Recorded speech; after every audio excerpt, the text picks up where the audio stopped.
Yes, last word.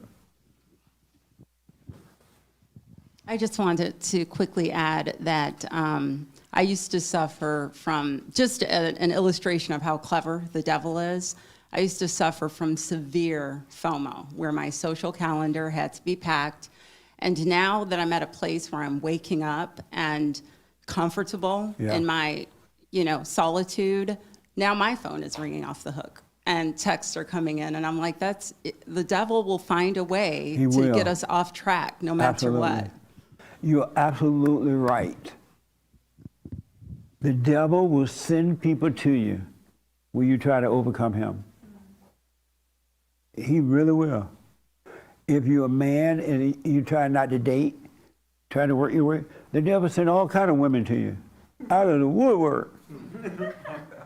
If you're a woman and you're trying to stay away from all that stuff for now, the devil send you a man, and he'll make it look like the right one for you.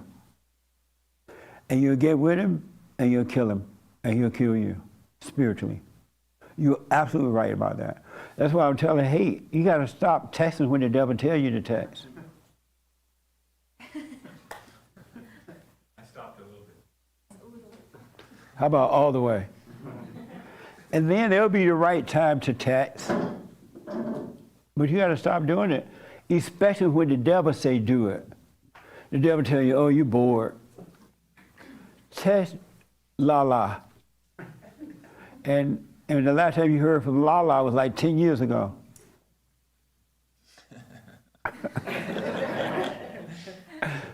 That makes sense? Yeah, it does. And it sounds like boredom and loneliness is the same thing. Very similar anyway, yeah. Yeah. It's just the same spirit with a different name. Another false identity. All right? Did you have a question or something? No. Oh, okay. Did I see your hand? Okay. In reference to loneliness, I feel like I've been too much in my own space, and I don't know how to balance that. What do you mean by that? Like, I absolutely love being by myself. Nice. And it's been a while since it's been like that. My friends, they tend to have to pull me out, but I'm like, it's nothing out there for me in the sense of... That's right. So maybe, I don't know if it's a wrong thing to No. love being in my space. As long as you're not into your ego and you're trying to hide from people, or you're doing it because you feel insecure around people, if you're not doing it for that reason, you're on the right track. Makes sense. I remember when I would break up with a girl, I used to date a lot, and I would break up, I always had another girl in the West Wing, because I didn't want to feel the loneliness. Yeah. I didn't want to feel like I was by myself, right? But once I started working on me, I enjoy as much being by myself as I am with a crowd now. Yeah. I'm just totally, it's so interesting too to me that I'm so happy with me being alone as I am with a crowd. Yeah. It's the same. Makes sense. And that's how it's going to work out for you too. Yeah. When you do go out, you're going to have fun, you're going to enjoy, but you won't get a sense of identity from the crowd at all. Right. You will still be alone because there's no feeling to it. Yeah. That makes sense? Definitely. That's kind of how it's going in a sense of now. Yes. It's just when my friends say, okay, well, you're at this age, how are you going to go out? I mean, how are you not going to go out and find anybody to marry? And I'm like, that's the way of the world. You don't need to go out to find anybody. Do not do that. If it's meant for you to have it, it'll happen naturally. Don't go out looking for that. Mm-hmm. Your friends are unhappy, they're lonely, they're finding the wrong people, they're trying to find happiness in that way, and they're never going to get it. Yeah. And that's the way of the world. We have to overcome the world. Totally overcome the world. So when the devil tell you that, as she was saying about her phone ringing all the time, the devil going to tell your friend, oh, get her out of the house. She need to be out. And they'll go work on behalf of the devil and invite you to a party. True. If you want to say no, say no. If you want to say yes, say yes. But don't fall for it. Okay. You're doing just fine. Makes sense.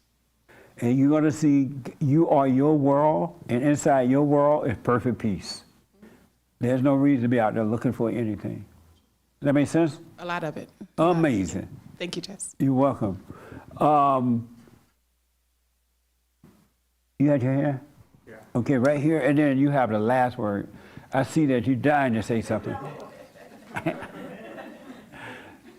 Yes. Yeah, so they put people in a situation where they inflicted pain on them and they scanned their brain to see what area light up. Yeah. And then they made them feel lonely and rejected by a group, and this same area lit up where they thought they were in physical pain, but their brain, they couldn't figure it out where the pain was coming from because their brain was kind of telling them, oh, you're in pain, but Yeah.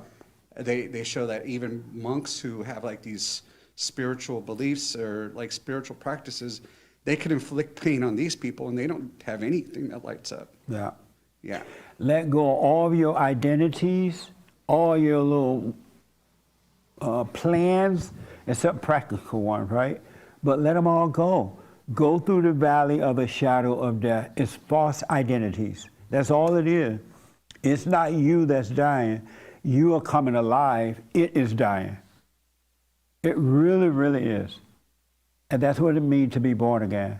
And in order to get into the kingdom of heaven, you must forgive. You ain't getting there with anger. Anger is evil. And this little thing about Jesus' anger is all a lie. It's another setup. Anger is your bitter enemy. It is bringing on all these false identities. It's bringing on the world. And the world is false. All right?